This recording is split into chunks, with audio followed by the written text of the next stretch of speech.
Katsina farmers seek government support to enhance productivity. Petron says reduction in petrol price to reflect within the week. Kidnappers kill 10-year-old after collecting 150,000 naira ransom. France observes National Day of Mourning for Mayotte cyclone victims. Hello and welcome to the news update on Trust TV. I am Aisha Salihu. Thank you for joining us.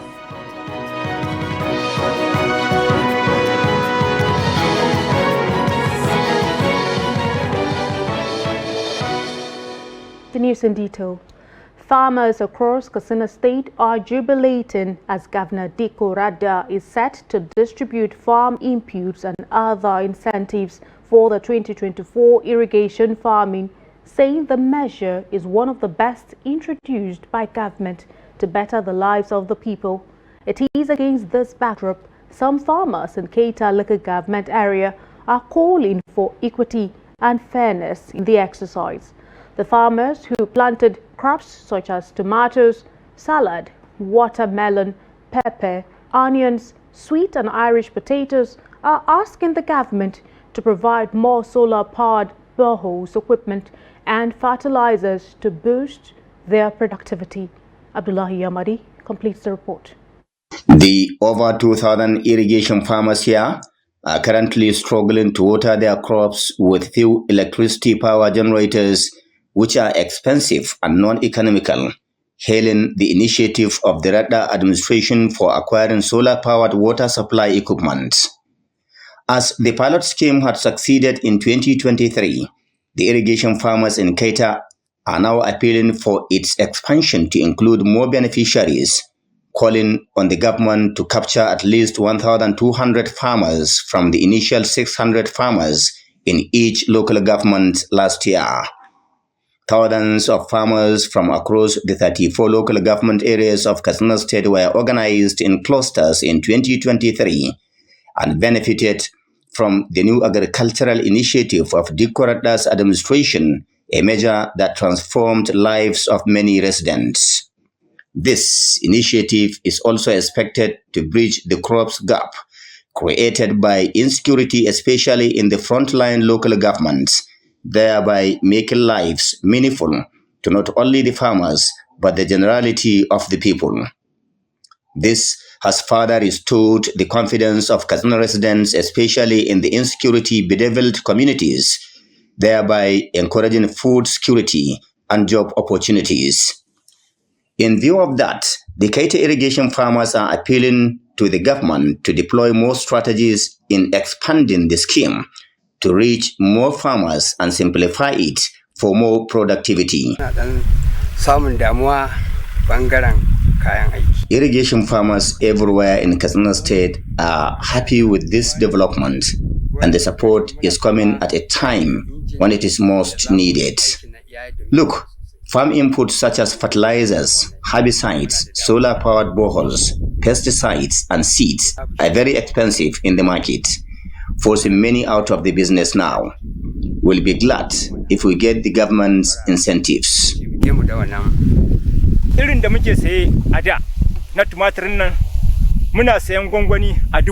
If the government can stand firm and distribute the incentives to the genuine practicing irrigation farmers, this will help in ensuring food security, and we hope Governor Radda will ensure judicious and even distribution of the inputs. He has always been a good leader. That is the reason why we believe in him. Thousands of farmers here are hopeful that the 2024 irrigation activities will be the best, especially with the state government's intention to provide incentives to the sector, the best of its kind since the creation of the state in 1987. They say the state government investment in agriculture is being enjoyed everywhere, not only in Katsina State, but Nigeria. Hence, the appeal for more commitments by the government. Here in Keto local government, irrigation farmers have been crying for the expansion and region of Abdallawa Dam for decades, which is the major source of irrigation in the area. We hope with Dikorada as governor, our problems are solved. We are also praying for more incentives to ease doing irrigation business. Public commentators in Katsina, while acknowledging the support, are also saying there is no amount of investment in the agricultural sector that is too much, considering the nature of Katsina as an agrarian state with millions of residents engaged in irrigation activities. Abdullahi Izumayamadi, Trust Television News, Katsina. The Petroleum Products Retail Outlets Owners Association of Nigeria says Nigerians should expect reduction in the pump price of the product within the week. The president of the association, Bali Gali Hari, said from today members will start loading from both NNPCL and Dangote at this new price reduction. He said the inability of members to sell in line with the new ex-depot price is due to some of them having old stocks that were brought at higher prices. The Petroleum boss commended Dangote Refinery and NNPCL for the reduction in the price of the basic commodity. Last week, the Nigerian National Petroleum Company Limited and the Dangote Refinery reduced the ex-depot price of petrol to 899 naira per litre in Lagos. And to a sad development, tragedy struck the Ricos community in Jos North local government area of Plateau State when a 10-year-old boy, Tasiu Abdullahi, was brutally murdered by his abductors despite receiving 150,000 naira as part payment of a ransom. The boy's lifeless body was found dumped in a sack near his house 5 days after he was abducted. Adomusa tells us more. Ali, just steps away from the boy's home, became the grim scene where his remains were discovered early Friday morning, wrapped in a sack. It was on Monday around 3 a.m. that we received a call that our child Tasio Abdullahi is kidnapped. So after we received that call, we wait, and then later we received a message telling us that we should send 50,000 naira for feeding, and tomorrow, that's on Tuesday, we should send 150,000 naira by 10 a.m. and then later on, when we are ready to go and pick our child, we should go and deliver 1 million naira to them. The victim's uncle, Aliu Abubakar Muhammad, recounted how the boy was lured away by the kidnappers on Monday afternoon, right in front of his family home. He also shared the chilling details of how the boy's body was eventually discovered. There is bargaining that took place. We reached a consensus of giving them 150,000 naira through a bank account and then 150 naira cash. We are able to send 150 naira through account to them. There is a girl which she claimed that she is a girlfriend of one of the kidnappers. Though she claimed that she is not among and she didn't know that this is what they are into. So when they threw the dead body, she couldn't hold it. So she wanted to have peace of mind. That's why she decided to call and report. The boy was seen in a terrible condition because his neck was strangled and his hands were tied at his back. Blood was coming through his nose and mouth and ears. This is how we saw were inside Ghana Muslim. 2 suspects have been arrested in connection with the incident, but the grieving family is calling on security agencies to leave no stone unturned in ensuring that all of those involved in the heinous crime are brought to justice. Adomusa, Trust TV News, Jos. On to security matters. The Delta State Police Command has arrested 4 suspects in connection with the gruesome murder of Paulinus Okon, who was reported missing on September 8, 2024. According to the police, Paulinus' brother had reported him missing after he went out with his friend, Efe Onoeti. Efe initially denied knowing what happened to Paulinus, but later came to Paulinus' house asking his family about his whereabouts. In a shocking twist, Efe demanded 500,000 naira from Paulinus' brother, claiming he would use the money to pay a herbalist who could reveal Paulinus' location. He later claimed that Paulinus had been kidnapped and collected a ransom of 20,715,000 naira from the brother, allegedly to pay the kidnappers. The police recovered Paulinus' call from the shrine. Efe confessed that he had diverted the 30 million naira paid to him for a building purchase and used the funds for personal gain, including buying 2 plots of land and building a duplex. The 4 suspects are currently in police custody.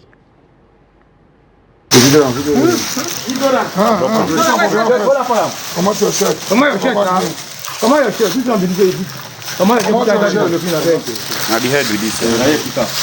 I can't give for you. I know we carry. That's it. Hold up your hand. Here we carry. May you tell us now which person head did you take? Now the boy head we carry copy.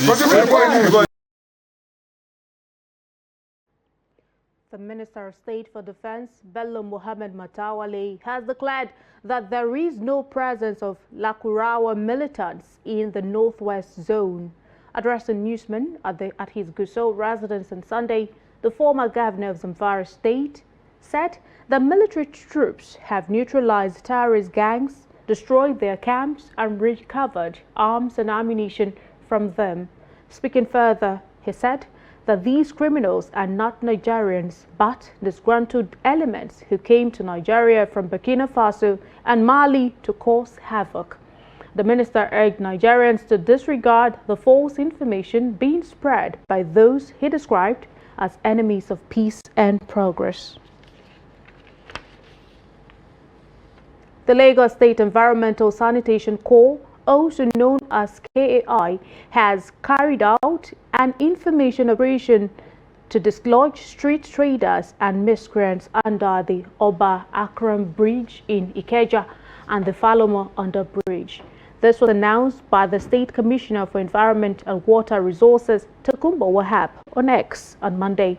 The effort aims to maintain law and order in the state and ensure compliance with environmental sanitation laws.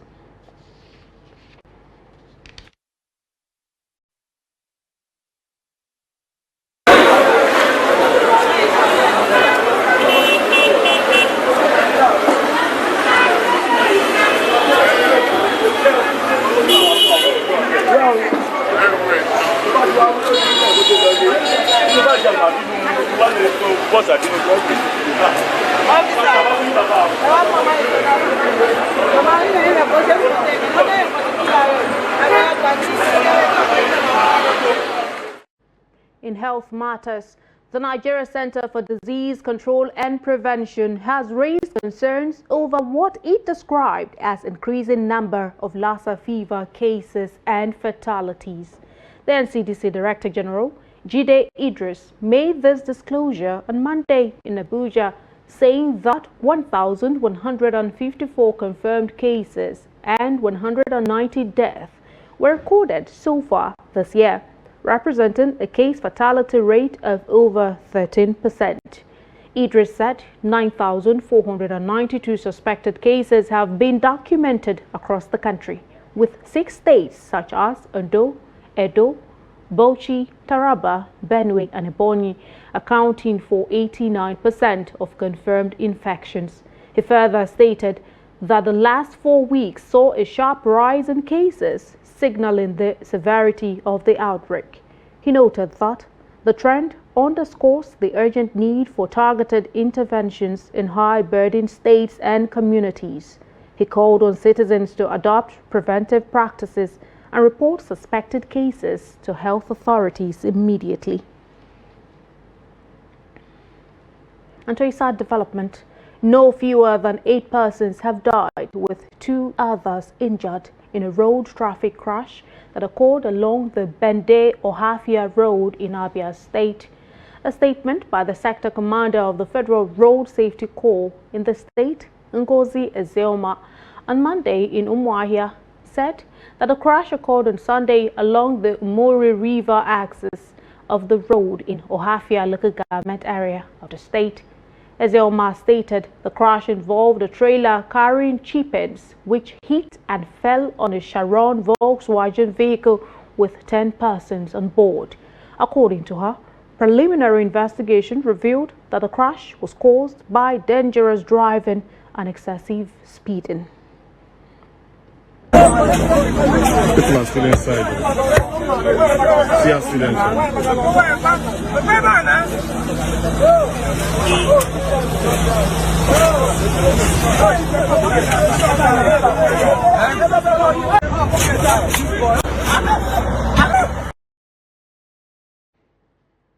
Governor Ahmadu Umaru Fantiri of Adamawa State has announced the creation of additional chief dams and emirates in the state aimed at fostering unity and meeting the yearning and aspirations of the people. Governor Fantiri made this known during a statewide broadcast highlighting some of the steps taken by his administration to bring development to the state. He noted that his administration equally reappraised the value of the traditional institution and found it highly instrumental to peace building and a major partner in managing the ungoverned spaces in the state. That we have created more districts and enacted the legislature for the Adamawa State Chiefs Appointment and Deposition Law 2024. Consequently, pursuant to Section 5 of the same law, the following chiefdoms and emirates are created. 1. Kuba Chiefdom with headquarters at Hong, second-class status. Madagali Chiefdom with headquarters at Gulag, second-class status. Michka Chiefdom with headquarters at Michka, second-class status. Fufore Emirate with headquarters at Fufore, second-class status. Gombe Chiefdom with headquarters at Gombe, third-class status. Yungur Chiefdom with headquarters at Dumne, third-class status. Fellow citizens, this creation is already gazetted and now part of our statutory. You're watching the news update on Trust TV. Coming up ahead. Southern Kaduna comes together in colorful cultural event with a resounding call for unity. Plenty more after the break. We'll be right back. It's nice to have you join us again. Let's take a second look at some of our top stories. We told you that Katsina farmers seek government support to enhance productivity. You also heard Petron says reduction in petrol price to reflect within the week. And now to other stories. In northern Nigeria, where traditional gender roles often confine women to domestic spaces, two young girls are challenging societal norms by venturing into a male-dominated craft, making handmade slippers. This journey is not just about acquiring a skill, but also redefining economic opportunities for women in a region where such chances are limited. Take a look.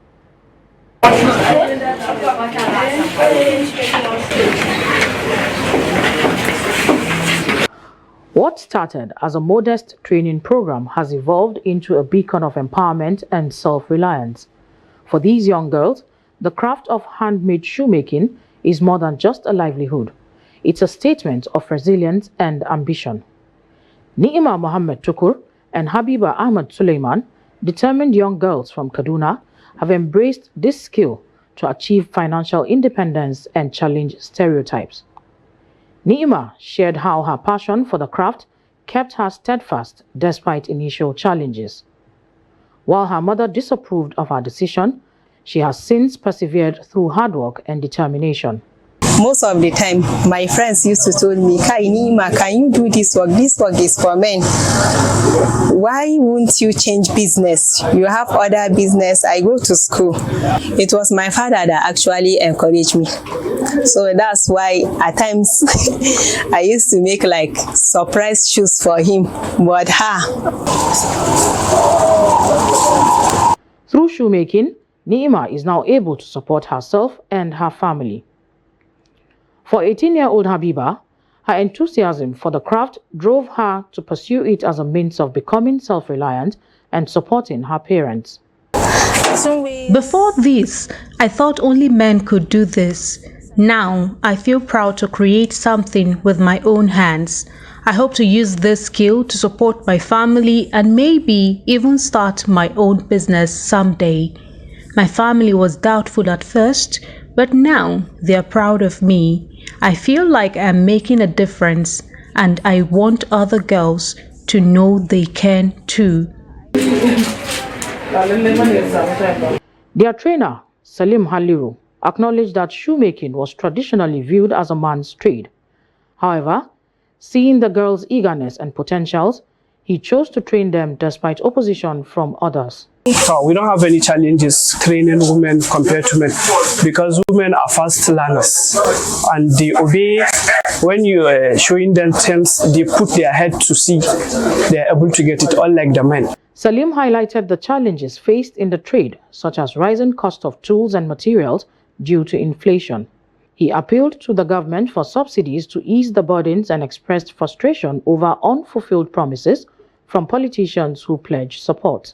Like before, if we had to spend 1,000 to make a shoe, now we are spending 2,500. So you see, definitely the cost of shoe will go higher unlike before.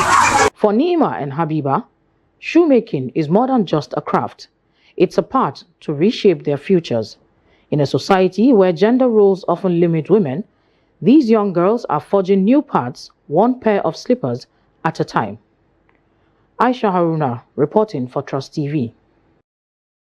It's indeed appealing to see such young girls breaking stereotypes.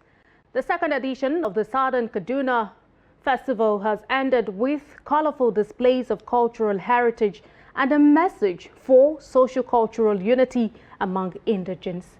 Political and traditional leaders made the clarion call at the end of this year's festival while highlighting the gains of unity in diversity. Trust TV's Bello Musa tells us more. This is the second edition of the Southern Kaduna Festival, tagged SK Festival. Beyond the preservation and promotion of culture, the festival's aim is to promote unity and peaceful coexistence among the different ethnic groups in Southern Kaduna.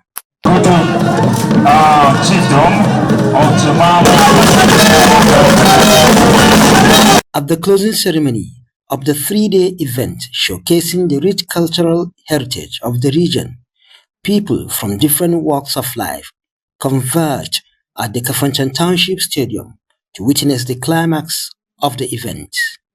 Governors of Kaduna, Plateau, and Bayelsa call on the people in Kaduna State to be united and promote their cultural heritage for good. As we celebrate our cultural diversity, we acknowledge the significant role that culture plays in shaping our identity and values and inspiring our creativity.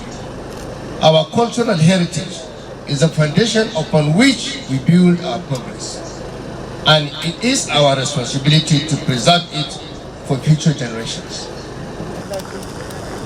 All the challenges we are facing about insecurity, will continue to collaborate and make sure that these people do not have a chance to terrorize our borders, terrorize our communities. I come with a goodwill message from our people in Bayelsa that we are one and the same people.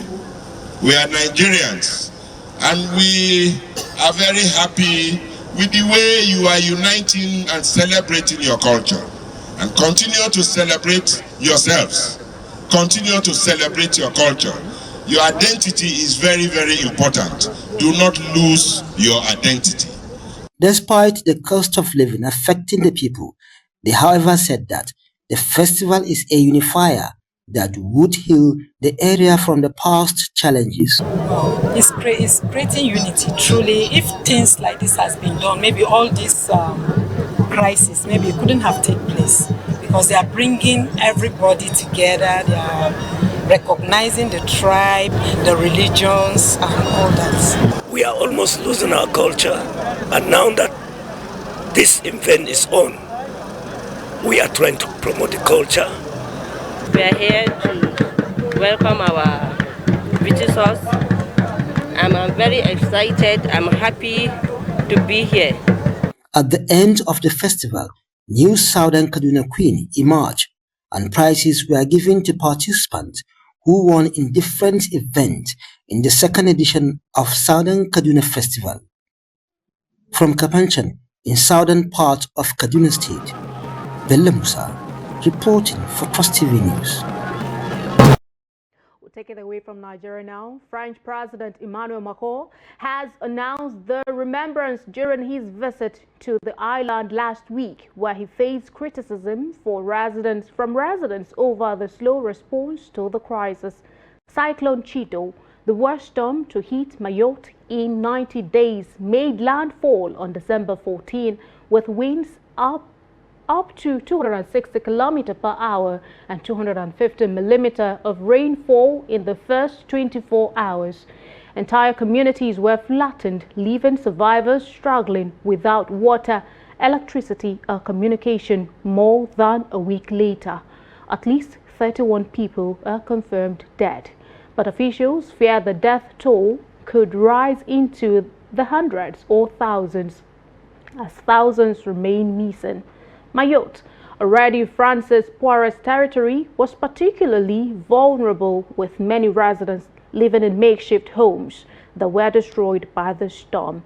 After devastating Mayotte, Chito moved onto the African mainland, where it killed at least 94 people in Mozambique and caused widespread destruction across Malawi and Zimbabwe. And lastly, in sports, Super Eagles assistant coach Daniel Ogumodede has expressed satisfaction with the team's performance against Ghana. The Super Eagles B team held their eternal rivals to a 0-0 draw in the first leg of the 2024 African Nations Championship qualifier in Accra on Sunday. Ogumodede admitted that qualifying for the biennial competition will be a big boost for the Nigeria Premier Football League. The reverse fixture will hold at the Godswill Akpabio International Stadium, Uyo, on Saturday. And that's about it on the news update on Trust TV at this moment. Remember, you can always follow us across all of our social media platforms and also join our YouTube live stream for more news programs and documentary. I'm Aisha Salihu. Thanks for watching.